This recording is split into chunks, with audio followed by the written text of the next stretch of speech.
दोस्तों, advocate protection act Rajasthan government द्वारा अभी हाल ही में बिल पारित किया गया है और कुछ समय बाद इसकी पूरी संभावना है कि यह एक्ट के रूप में राजस्थान में लागू भी हो जाए।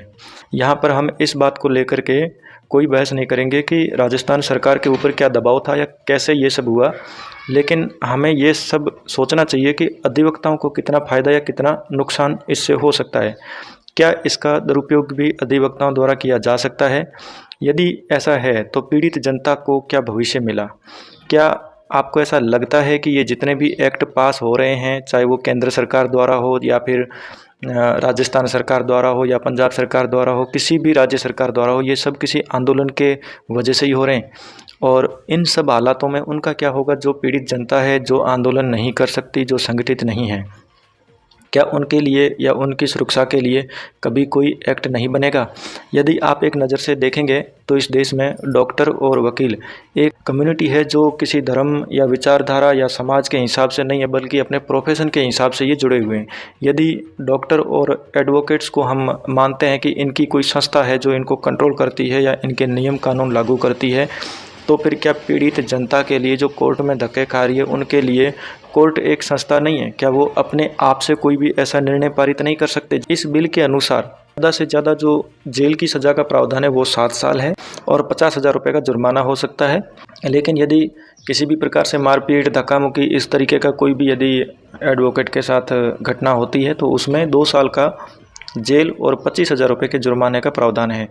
ये भी कहा गया है कि यदि इसका कोई भी मिसयूज़ होता है तो उसमें भी जो अधिवक्ता है उनके भी खिलाफ एक्शन लेने का प्रावधान है।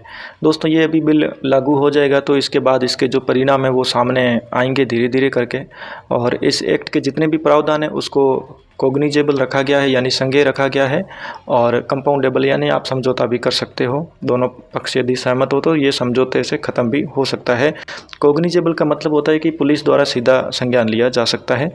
और जो इसका सेक्शन 4 है वो ये कहता है कि पुलिस प्रोटेक्शन भी एडवोकेट को मिलेगा, और मिसयूज़ करने पर जो 2 साल की सज़ा का प्रावधान रखा गया है वो अधिवक्ता को भी भुगतना पड़ेगा।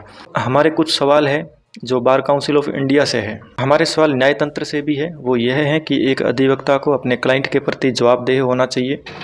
इस बिल में ऐसा कोई प्रावधान नहीं है और न ही BCI इस प्रकार के मामलों में, जो बार काउंसिल ऑफ इंडिया है वो भी इस प्रकार के मामलों में कोई रूल रेगुलेशन नहीं बना रही है। एक अधिवक्ता संगठन अपने सुरक्षा बिल को पास करवाने के लिए संगठित होकर न्यायिक कार्य का बहिष्कार कर बिल पास करवा सकते हैं, तो कोर्ट में धक्के खा रही पीड़ित जनता को न्याय क्यों नहीं सुनिश्चित करते? क्या यही अधिवक्ता एक स्ट्राइक करके, न्यायिक कार्य का बहिष्कार करके सुप्रीम कोर्ट या हाई कोर्ट को यह निर्देश देने के लिए बाध्य नहीं कर सकते कि जितने भी केस पिछले 40 साल से, 10 साल से, 20 साल से चल रहे हैं, इनको आने वाले 1 साल में, 2 साल में ख़त्म करने का एक आदेश दिया जाए? क्या इनके लिए कोई स्ट्राइक नहीं होगी? यदि आप इसको गहराई से सोचोगे तो आजकल वैसे भी जनता का विश्वास न्यायपालिका में बहुत ही कम हो रहा है, और यदि इस बात में भी कोई संशय नहीं है कि हो सकता है आने वाले समय में लोग कोर्ट, पुलिस या वकील से ज़्यादा माफिया के पास जाएं, क्योंकि यहाँ पे केस ख़त्म होने का नाम ही नहीं लेते हैं। और भी बार काउंसिल हड़ताल कर देते हैं तो कभी कोर्ट में छुट्टियाँ चल रही है, तो कभी कोरोना आ जाता है, तो कभी कोई त्यौहार आ जाता है, कई बार तारीखें लंबी चली जाती है, कई बार ये कहा जाता है कि कोर्ट के ऊपर इतना बर्डन है। तो इन सब को आप क्या सोचते हो कि ये बर्डन कौन कम करेगा? न्यायिक अधिकारी इन विषयों के प्रति अभी इतने गंभीर नहीं हैं, इसलिए ये लंबे साल से केस चले आ रहे हैं और जनता धक्के खा रही है। दोस्तों, मेरा बार काउंसिल ऑफ इंडिया और अधिवक्ता कम्युनिटी से भी एक अनुरोध है कि आने वाले समय में एक ऐसी ही स्ट्राइक कीजिए और न्यायिक कार्य का बहिष्कार कीजिए, और हाई कोर्ट और सुप्रीम कोर्ट से यह आदेश लेने का प्रयास कीजिए कि ये जितने भी केस पिछले 10 साल से अधिक समय से चल रहे हैं उनको एक टाइम पीरियड के अंदर ख़त्म किया जाए ताकि न्याय सुनिश्चित हो सके। ऐसे अधिवक्ता प्रोटेक्शन लेने का कोई फ़ायदा नहीं है जब आपके खुद के क्लाइंट ही प्रोटेक्शन से बहुत दूर हैं। क्या जनता को इस न्यायपालिका के खिलाफ इस प्रकार के आदेश लेने के लिए संगठित होकर रोड पे आने की ज़रूरत है या नहीं? आप खुद हमें कमेंट करके बता सकते हैं।